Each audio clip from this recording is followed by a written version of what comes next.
with a good program in place and somebody who knows what they're doing can really help bring revenue to the bottom line. You can set up free trade zones, getting back your import duties. I mean, I could go on. Welcome to Simply Trade, brought to you by Global Training Center. My name is Lalo, and together with my co-host Andy, we have well over 60 years of combined trade, logistics, and supply chain experience. Along the way, we have seen and witnessed different challenges in trade compliance. We decided to put the show together and call on our friends and colleagues in the business to hang out with us and share their knowledge in all things trade. Thank you for spending some time with us. Enjoy the show.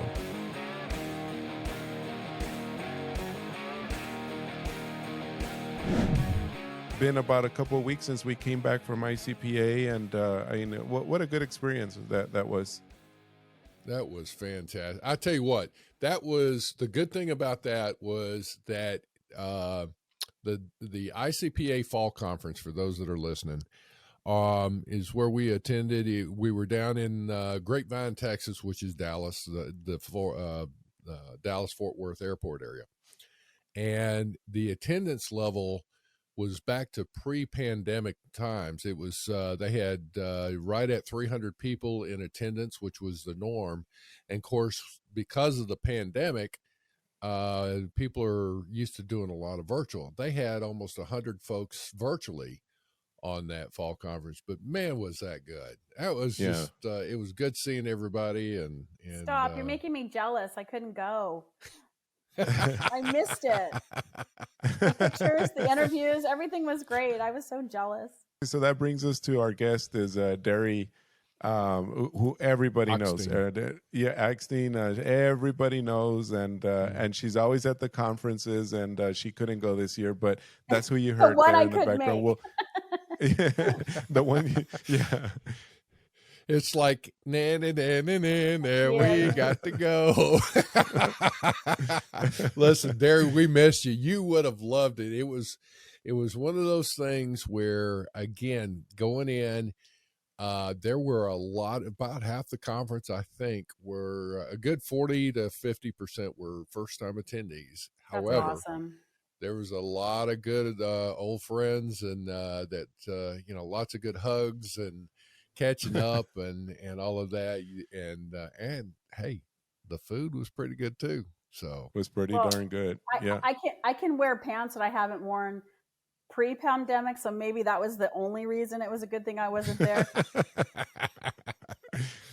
Well, I will say this. Hey, I have for all this, and Lalo and I have been talking about trying to get ourselves, don't we all? We all try and get back in shape. And you go to one of these conferences and you go, wow, you've really, done something. And then the other, you're going, oh boy, pandemic has not been good to you. Yeah, maybe that's why I'm holding out till March, so I can, start training now for that marathon. Well, I wound up. No, there you go. I wound up. I've gone from 255 pounds down to I was 216 before we hit that conference.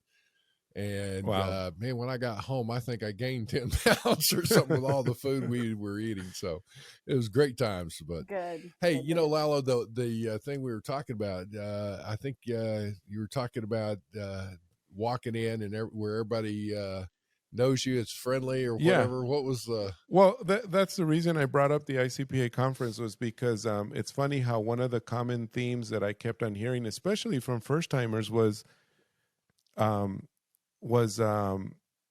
they're actually at a place, at a venue where people actually know what the heck they're doing and what they're talking about. Their deal was, it's not like talking to my other coworkers in the company and they're just like, you're the person that always says, no, we can't bring this in or whatever. So I don't know. That's the reason I brought it up. And that's kind of like the theme of our show today, so that we can get that started. It's kind of like that show from Cheers. Everybody knows your name. You walk in and everybody loves you and knows you there. And that's what pretty much the ICPA was. And it leads on, and good segue into this episode with Darie. My husband always says whenever I go to those conferences, he goes, "Are you excited about going to Nerd Fest? Because nobody else knows what it is you Oh talk yeah. about or what you're doing." I'm like, "Are you kidding me?" I start packing, I start packing 3 months in advance. I'm like, "Yay! Somebody knows what I do. It's so exciting. I could talk. Oh, I could talk I trade love that. nerd. I don't think I've I could talk trade nerd. Nerd Fest or Yeah. Trade Nerds. Yep, there you go. Well, I always laughed. I always had to laugh because when my daughter was, I don't know, second or third grade, they had one of these career days, right, where you bring your parent in and you describe what you do, right? So she comes home and she's like, "Mom, career days next week." And of course, I got all nerded out and excited. I was going to bring a big map of all the places I've traveled to and places I've shipped stuff to. And I'm thinking, oh, we can get a big map and put cargo ships on this side of the Atlantic and this and that. And I'm like, "Oh, honey, it's going to be so cool. I'm going to do like a big presentation." And she looked right at me. She goes, "Is Dad off that day?" He works for the fire department. Boy, talking about taking the wind out of I yourself. mean, seriously, you want the guy who saves lives versus the lady who gets stuff to where it needs to go. Oh, whatever. Go clean the bathroom. Go clean the bathroom. Delivers the person that delivers your Christmas gifts. Yeah, exactly. Anyway, Darie, let me ask you a question. Yeah, please. All right. Just like we could chit chat on because we've been friends for so long, but as far as in dealing with your compliance and all that, how would you like to see upper management approach y'all, approach your compliance thing so that it is, even just asking questions on something? What would be the ideal way for an executive to try and find out what's going on from a supply chain and or compliance perspective? Wow, that's a good one. Well, let's face it. Between the three of us, we've probably been doing this over 200 years. So I mean, I don't know about you all, but yeah, and I'm the one's probably 150 of that. All right, I'll take about 45 years of that. So let me just start by saying one thing I love about what I do is talking to people about how they fell into what we do. I don't think I've ever met anybody who ever goes, "Oh, when I was in 8th grade, I totally wanted to grow up and be in international trade." Like it's like there's okay, let's face it, there's nothing sexy about it. Okay, let's just yeah. Well, you know what? I got to tell you that I agree with that. And Lalo and I had a young fellow. We were interviewing different people, and everybody was like, I fell into it. It was an open spot. It was a promotion. I thought, well, I'm going to go ahead and grab it. I don't know what I'm doing. Whatever the case may be. And we had one young guy that he looked like he was just right out of college or something. And he actually said, "Oh, man, I'm in a great position." He said, "This is what I've always wanted to do." And I'm thinking, my jaw dropped open. I'm thinking, are you kidding me? So I will say I have had one answer now of somebody saying that's what I've always wanted to do. So in the 150 years you've been doing this, Andy, you have one person. Right. There you go. Yep. Progress. That's called progress. Yes, progress. Wow. The next generation. And it happened in 2022. Well, I'm done with this interview. I'm out. There you go. No, it's so funny. I love that. Well, you know what? Then I would call that progress beyond leaps and bounds, because I would say most people, well, no, I would say everybody, because I have not had that experience, that does what we do has fallen into it, right? Like, and I don't think that people really start in international trade per se, right? They started maybe working on the warehouse. They started on the shipping area. Being a runner for a customs office. Right? Like you name it. All they know is they're pushing paper. They're lifting boxes and putting them away. They're doing inventory or something, right. I mean, I fell into it actually as an intern in college.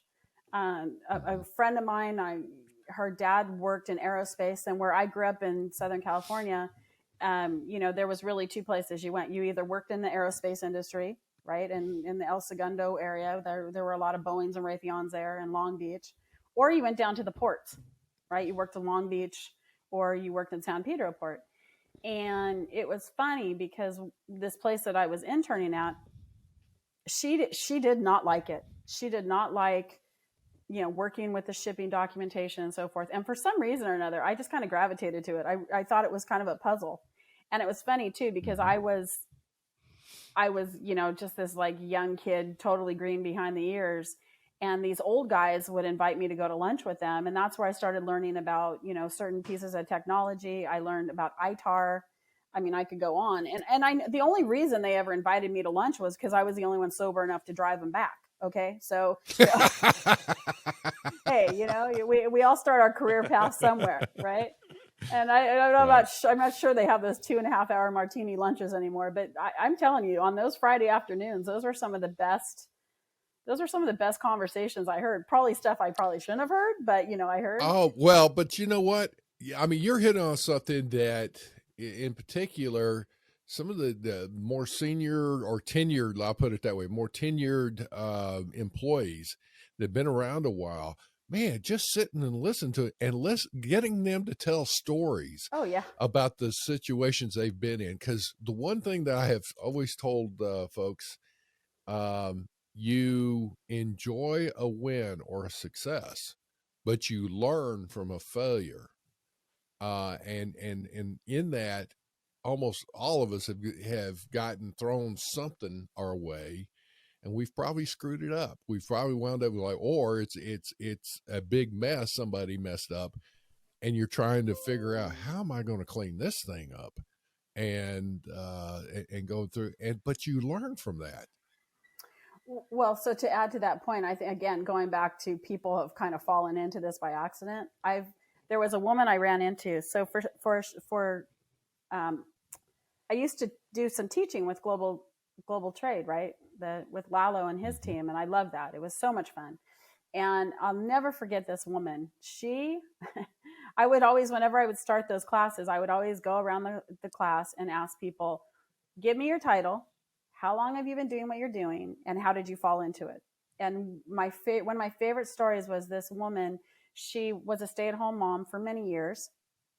And as her kids got older, she decided to go back to working part-time in the mornings, answering the phones for, this small company that received goods from overseas, like most companies, right? And so she was the person who would answer the phones, and she would sign all like the FedEx slips and the UPS slips, the carrier slips when they would come in. Well, so it turned out she had been on the job maybe 3 to 5 months, and it was a small company, and they got an audit. They got a CF-29 from customs about an import, right? And then all of a sudden it was ignored, and it turned into an audit. So the owner of the company was notified, and they said, you need to designate somebody to handle this. Like, who's going to be the point person, right? Thinking it would probably be him. No, he gave it to this poor gal who was answering phones. And so he sat her down and explained, I need you to be the point person on this.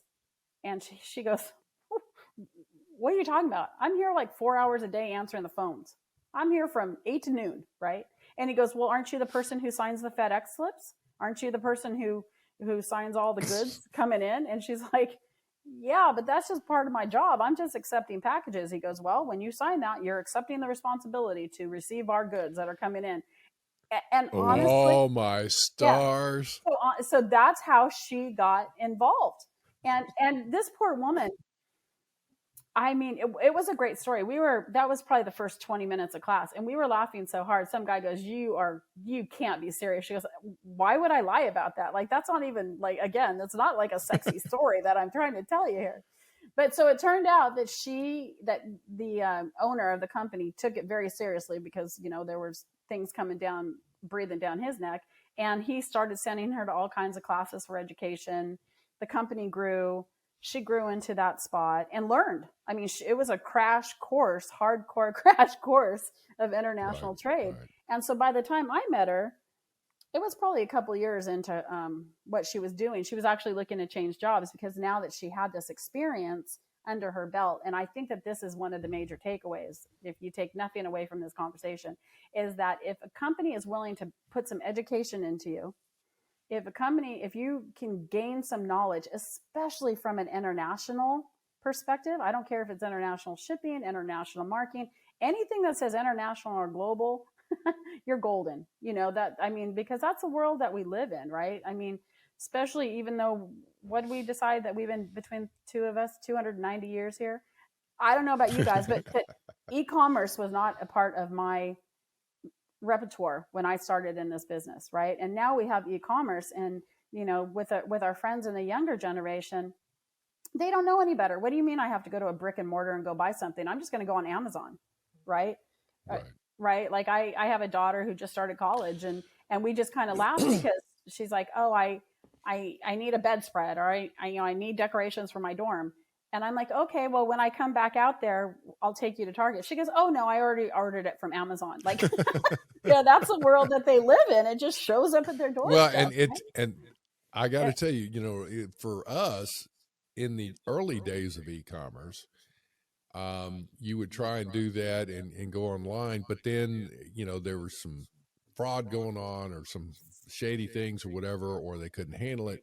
And, that's when you were looking, it's like, well, if I'm going to order something from an e-commerce perspective, order it online, I want whoever I'm buying it from to have a brick and mortar store. So that if there's a problem, I'm going to go get face to face with somebody. The scenario here of what you're talking about there is, man, like you said, the stories that lady could tell, and she grew into the position. The other thing is, the support she got from her boss. Her boss actually almost threw her under the bus. I mean, it was just like, here you go. You got a bus that's full tilt coming at you with customs on this audit. I want you to handle it and stop that bus. He was like, yeah, right.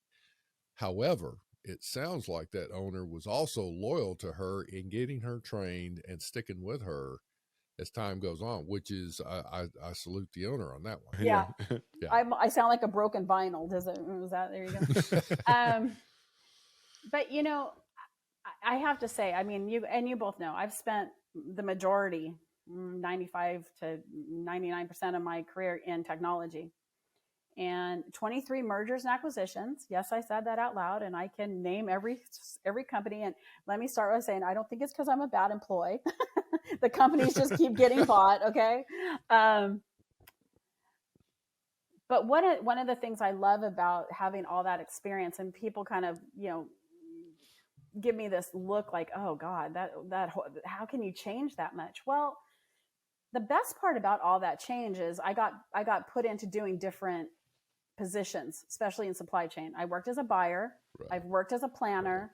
I was an ISO auditor off and on for 10 years. I've reported into all kinds of different departments, everything from supply chain management to finance to legal. For a short time, I worked as an IP paralegal. That was hit or miss. Well, that's a whole nother segment we could talk about. But the whole point of sharing that is, having worked with IT directly, having worked with engineering services, in my world, I need all those folks for what I do today. And I feel so blessed to be able to say that I've worked as a buyer and I've worked as a planner and all these other, things. I mean, I even at one point was working as a kidder. Where am I going with this point? Is, you can't just pigeonhole yourself to say you're an international trade, right? I mean, right. I love this position because you can make it what you want it to and really branch it out. Really, really get to know the people that work on the shipping floor, because as you can go make the best product in the world. And I always have to remind people, especially at the senior level and people within sales and marketing, they get upset because the people in shipping haven't got their product out. Well, hold on a minute. There could be a variety of reasons why they didn't get that out. And you might make the greatest product in the world, but if it doesn't get shipped out, you're not going to see the revenue, right? Right. And so I really appreciate this job because it touches all the way from the top, all the way down to the folks that are working to get the stuff out the door. And that's my favorite part about it.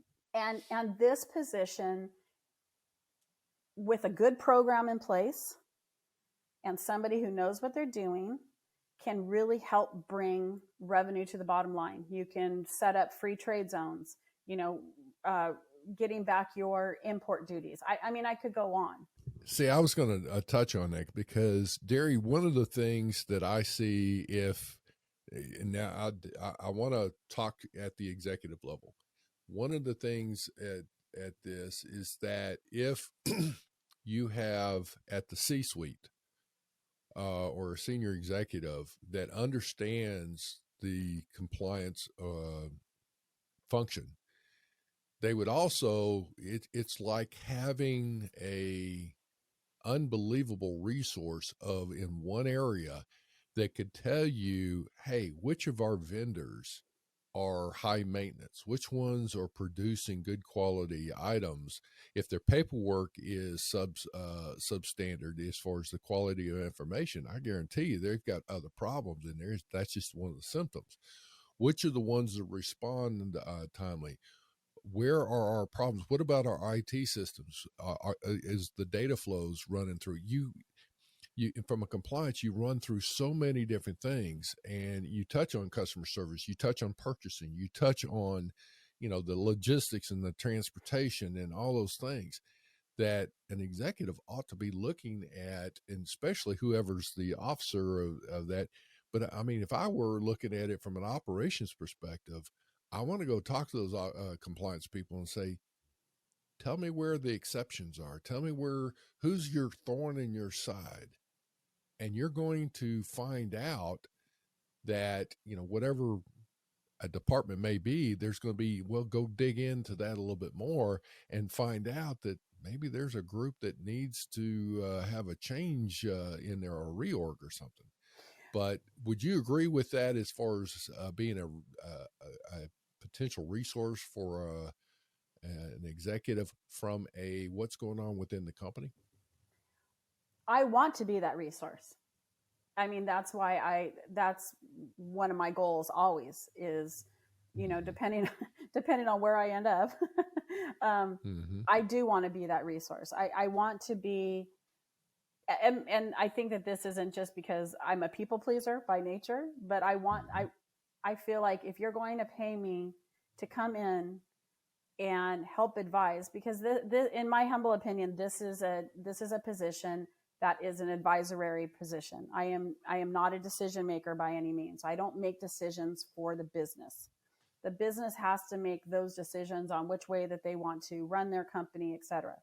But if you're going to come to me and say, we're looking to, for example, open up a trade lane in Hong Kong, and we're potentially looking to work with this channel partner and this distribution partner, and we need to move the goods in there. We don't have a registered entity in that country. I mean, I could go on, right? The list.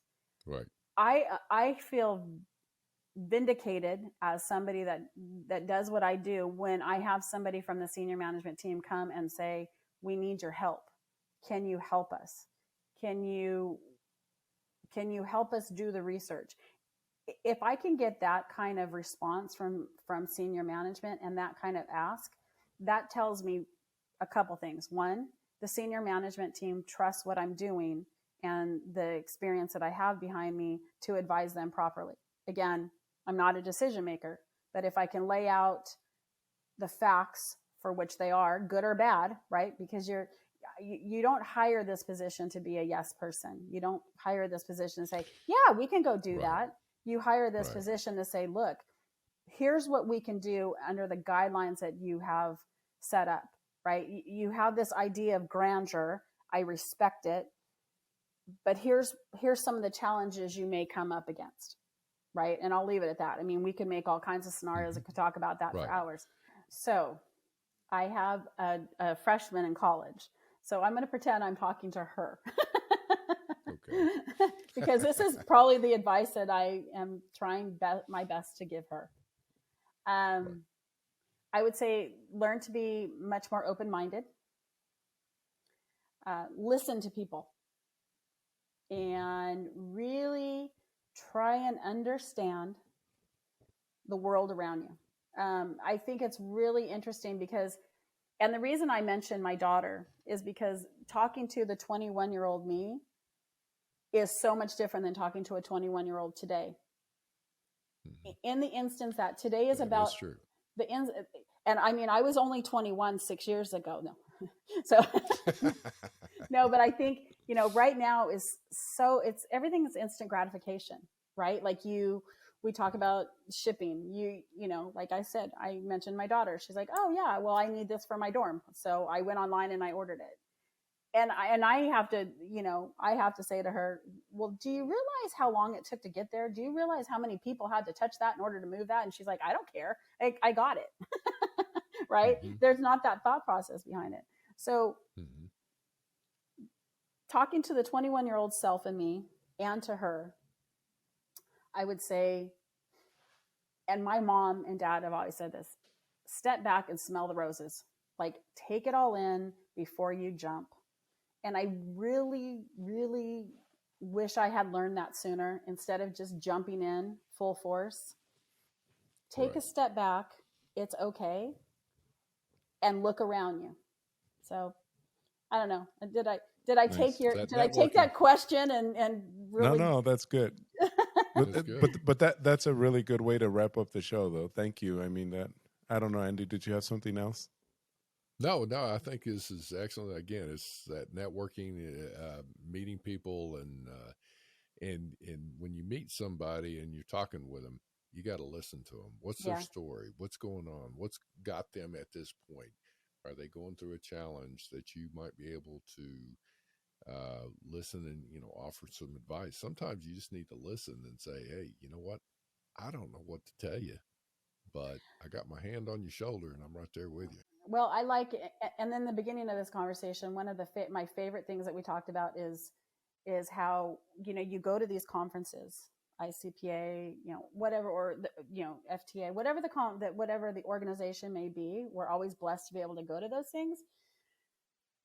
But it's so nice, and as my husband has said, he calls it Trade Nerd Fest. Like, I get so excited when I go to those things and start packing weeks in advance because I know I'm going to meet people that even understand what I'm talking about. So if I can find 2 or 3 people that I gel with and that get it, and I can reach out to them, again, i.e. both of you, I've reached out to you on a multitude of occasions for different questions. We all know Deep, bless his heart. Deep is a dear friend, and I've reached out to him. He lives in the Silicon Valley, and I've worked in the Silicon Valley and traveled back and forth.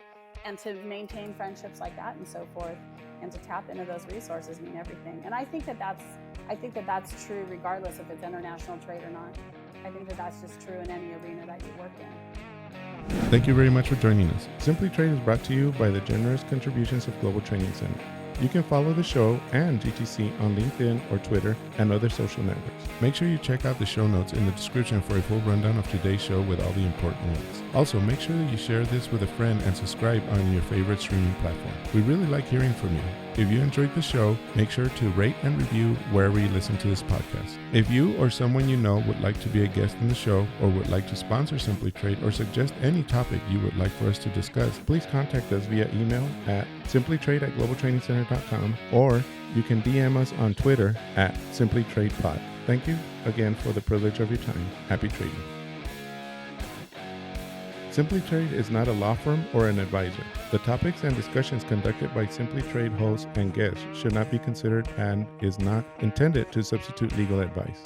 You should seek appropriate counsel for your own situations. These conversations and information are directed towards listeners in the United States for informational, educational, and entertainment purposes only and should not be substituted for legal advice. No listener or viewer of this podcast should act or refrain from acting on the basis of information on this podcast without first seeking legal advice from counsel. Information on this podcast may not be up to date depending on the time of publishing and the time of viewership. The content of this posting is provided as is. No representations are made that the content is error-free. The views expressed in or through this podcast are those of the individual speakers, not those of their respective employers or Global Training Center as a whole. All liability with respect to actions taken or not taken based on the contents of this podcast are hereby expressly disclaimed.